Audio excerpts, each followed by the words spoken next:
Unite the union Jamuria থানা টার্নে আমান ও ঐতিহ্য committee উদযাপিত হয়েছিল। এই কর্মসূচিতে জামুরিয়া বিধায়ক হরেরাম সিং, কাউন্সিলর এবং board chairman Sheikh Fani, Shrabani Mondal, Mamun Rashid, Biswanath Yadav, Ghanshyam Jaiswal, Nasib sir উপস্থিত ছিলেন।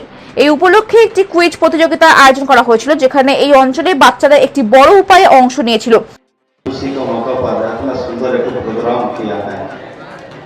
इसीलिए कमेटी के जितना मेंबर्स है सबको मैं अपना अंतर हृदय से धन्यवाद देता हूँ।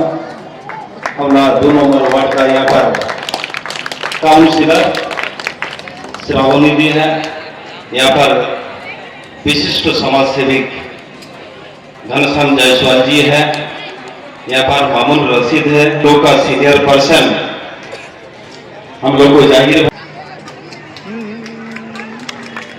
तालियों से इस्तकबाल करें, गाना अदा करते हैं।